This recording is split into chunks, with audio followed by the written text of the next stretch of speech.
morning, everybody, and welcome back to the channel. I'm on my way out to do another video out at a soybean field. But before I get there, I have a number of things I wanted to go over. First of all, I wanted to thank everybody that's been viewing the videos and really appreciate all the comments.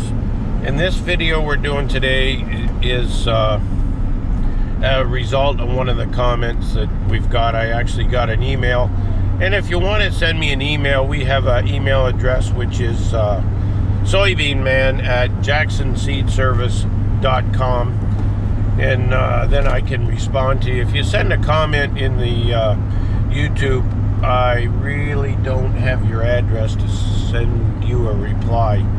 So this comment actually, he made it twice, and he wanted me to do a video on crossing soybeans.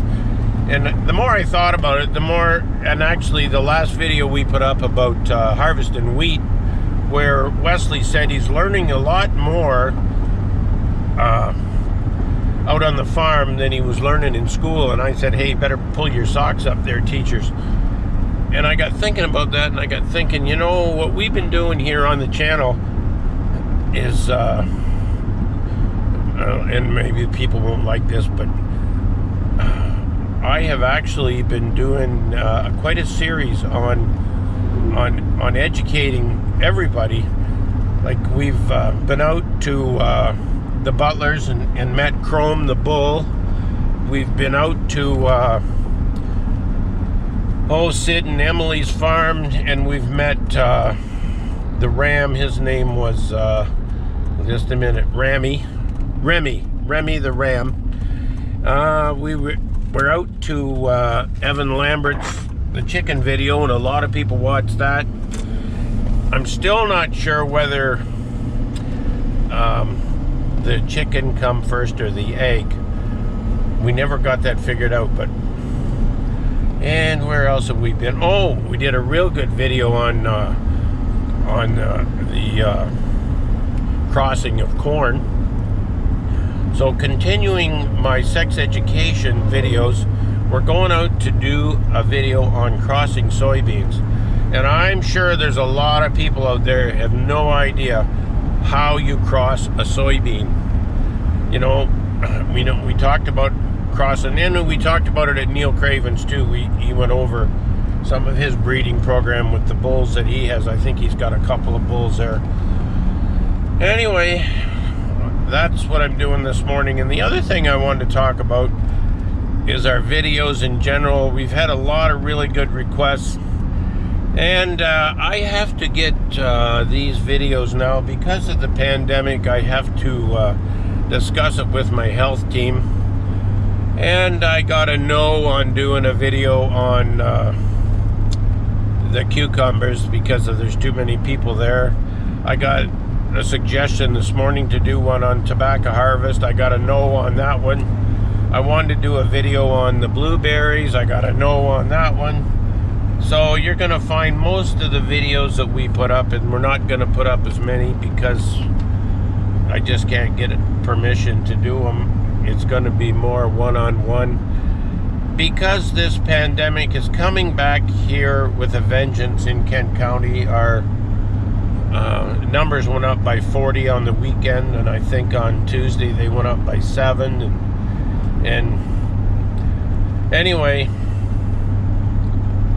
because of the pandemic, we're probably going to do fewer videos, and for sure it'll be with fewer people, because that seems to be the big problem that I have, is I can't meet with anybody. I've actually been brushing ditches in Don Township, and believe me, nobody wants to come out there and help me because it is not fun. So I've been reassigned to that simply because there's no people there. Anyway, we're almost there at the field, and I'll catch you in a few. So, like I like to say, I'm outstanding in the field. Yep. I'm outstanding in the bean field, and where we are is it's kind of a crossing block for soybeans. And I'm here today with Dr. Don McClure, who is retired soybean breeder for Syngenta. And Don, to his credit, has, I like to say, he was the father of 03W4s, 18R6s, 20G7s, just to name a few of the popular ones that I know that we put through our plant. And along with others, there's a few roundups. There's lots of beans that have come out of the program that he's with, or was with, and he's now retired, enjoying retirement. But thanks to Matt Tyhurst and his request, I've got Don out of retirement out here, and we're going to show you how to cross soybeans. So Don, take it away. Okay. Well, thanks, Dennis. Thanks for the opportunity.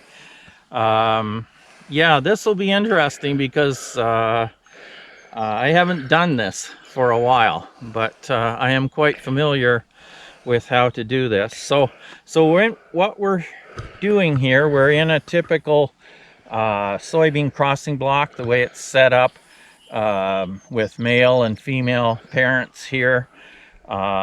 We decide ahead of time, really before we get to the field, we decide which ones are going to be females, which ones are going to be males, and then we can be really efficient out in the field. So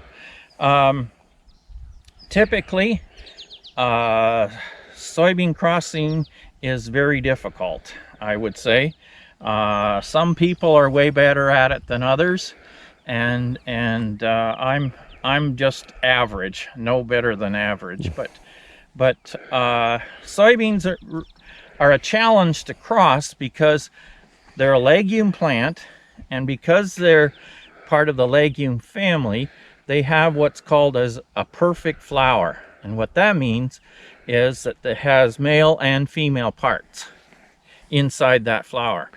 And they're highly self-pollinated. In other words, they want to self-pollinate. So you have to intervene as a breeder or a technician trying to make a cross. You have to intervene and interrupt that selfing cycle to get across. Sounds difficult, can be done, but it is a challenge for sure. So what we have here is set up is I've got some flowers here. These would be our male flowers. You can see they're purple, and there's two colors of flowers in soybeans, purple and white. So if we have the chance, we typically would make the white flowered line or parent the female, and the purple flowered parent would be the male. So that's why I have picked some flowers here. And then you can see we have a white flowered line right here. So that typically would be the our choice as a female parent. So that's kind of an introduction on how we might approach this. So correct me if I'm wrong, but the purple flowers would be dominant. So if you cross this white flower, you're going to know that you have a cross if next year you have a purple flower?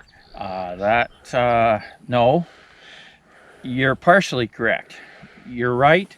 Purple is dominant. This is basic genetics 101.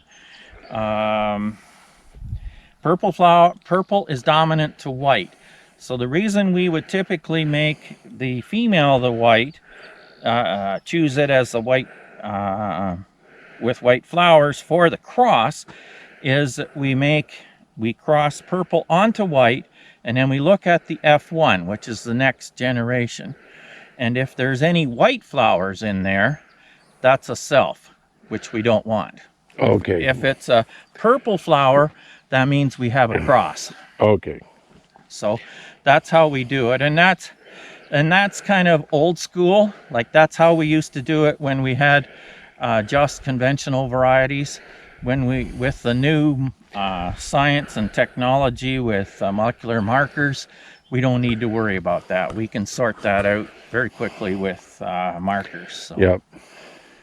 So, yeah, so I just thought, well, we'll do this kind of old school because that's what I know, and we'll take it from there. So I've got, where did I do this? So I have a selected a female plant here. It's got buds that are at the right stage. So here's a good point. Because soybeans are self-pollinated and they really want to self. And as I said, you have to intervene and interrupt that.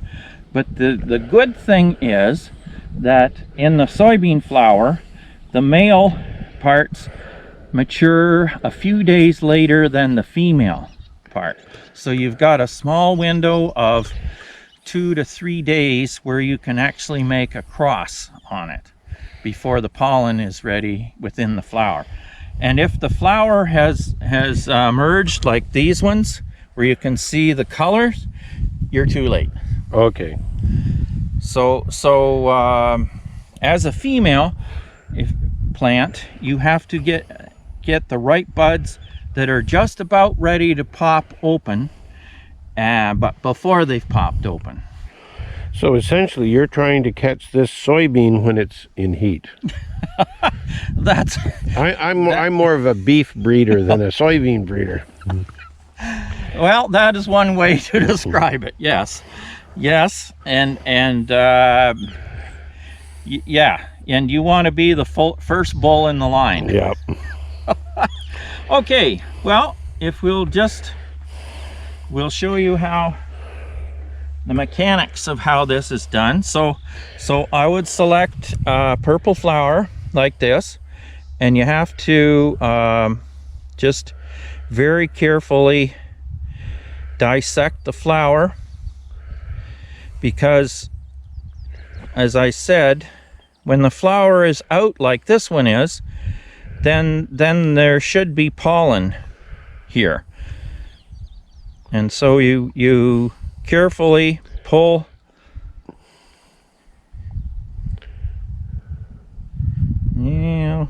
that one didn't work so well.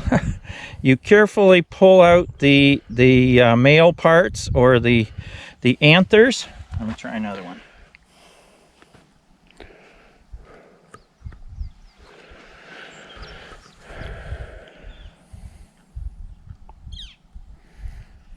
Yeah, so you delicately,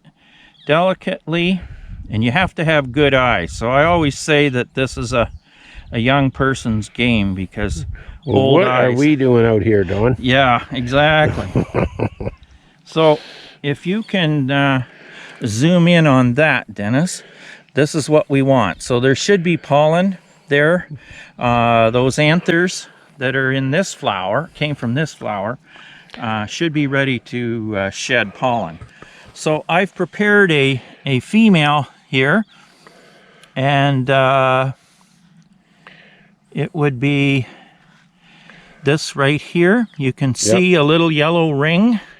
Yep. So the yellow part is the anthers, which are still immature, and but the female part of this flower is receptive to pollen. So basically all you do then is just brush this on top, and you have a pollination made. Now, since we didn't pollinate all these flowers, or buds, excuse me, then we have to take this and deflower it. Eliminate the buds that we didn't use, and then we can so we know where we made that cross, and then we would put a tag like this with cross number and how many pollinations we made and the date, and we would attach it at the bottom of the stem kind of like that. And then when we come back in September, we know exactly where that was made. Who the mother and the father is. And Yep, exactly. And where to find it. So we really don't want any other flowers or buds on that plant. We want just that one that we've crossed. so then you would hand pick those, Yes. and you'd have like 12 beans, or Yep.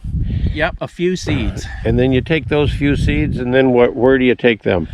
Okay, so Put them in the big air seeder then? no, not quite. So those would be F1s, because they're a cross between two different varieties, which would be typical. You're certainly familiar with hybrids in corn. Well, that would be a hybrid for a soybean. So yes, so you take those few seeds, which are really valuable, and you would plant them typically in a winter nursery situation, either in Costa Rica, Puerto Rico, one of those places, or Chile, maybe even Argentina, Hawaii? Hawaii. I like Hawaii. Yeah, Hawaii is a good place to grow soybeans, actually, and so you plant those out, and you guard those with lots of scrutiny, because you don't want to lose those. The good thing about soybeans is they're a pain to cross, but once you have the cross, you have it. You don't have to keep making the cross like you do in corn. So So then it just becomes a multiplication thing. after that, yep. So then you would plant your seed out in a winter nursery situation, and check that you, as much as you can, check that you have actually an F1. And if there is any, for instance, as we mentioned, if there's any white flowered plants in there, then we would pull those, because we don't want those. We want the purple flowered ones in this particular cross. And so then we would allow those to go to maturity, harvest the seed, bulk that seed together and plant it again, and then just do that several times. So you're creating diversity, you're creating variability is the word they use in breeding, and then you allow them to self after that every generation, as you're trying to take them back to a uniform line. And then every year you would have a look at them to make sure it's the proper plant type, podding off the ground. It's got all the characteristics you want: standability, Yep. Plant height, Yep. leaves, Yep. everything. Yep. Disease package, maybe. Exactly. Yes. Along the line, then we would. That's a very good point. Along the line, then you would check to make sure you had varieties that had soybean cyst nematode resistance, White mold. or a Phytophthora gene, something like that. So if you're making a cross with a Roundup Ready variety, for instance, and a conventional variety, you would make the conventional variety, regardless of flower color, the female. And it's the same basic principle, genetic principle. So you'd cross the Roundup Ready parent onto the conventional parent, and you don't have to worry about flower color or anything else. The first generation, just spray them, and the selfs die. The female, if you have selfs in there, it's the female, and it'll die. If it survives, It's Roundup. it's Roundup, and you've got it. So. Well, that's pretty good, Don. That's a quick, Yep. short version of a long. Yes. This takes many years, Yes. because you're starting with a dozen beans, and you want to end up with, 25 totes to sell. Exactly. That takes more than a few minutes. Yes. So that's a good point. From the year of the initial cross to the year that you have a commercial quantity of seed is probably 5 or 6 years. And it used to be 10 or 12 years in the old days. So But you can speed that up using the winter nursery. Exactly, and that's the difference. And I guess I wanted to explain winter nurseries because I've been to the winter nursery in Hawaii, Yep. on Kauai, Yep. and I've been to the winter nursery in Costa Rica. Yep.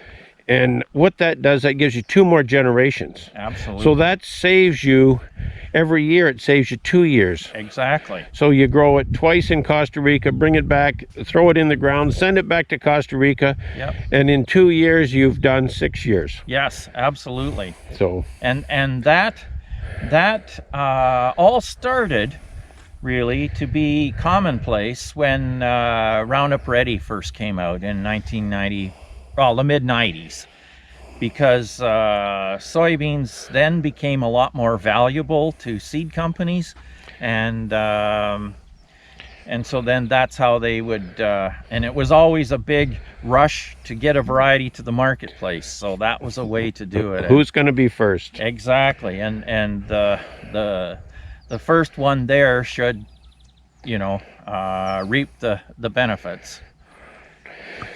Well, Dr. Don, thanks a lot. And I want to thank Matt for sending in that idea to get a hold of, like he calls you, Professor Bean, Yeah. to come out here and give us a brief description on this. And the other thing I wanted to mention today before I sign off, this video has been sponsored today, as you can see with my hat, by the Casera Farm Group out of Alvingston. And just wanted to do a shout out to them. I just wanted to thank everybody that's been viewing our channel. And if you like it, give us a like and subscribe for more if you'd like it. And like I said earlier, if you want to send a comment, you can put it in the comment section below, or you can send us an email at soybeanman@jacksonseedservice.com, and I'll get that. And who knows, maybe I'll be out in another field somewhere following up. I do appreciate the comments. Thanks again.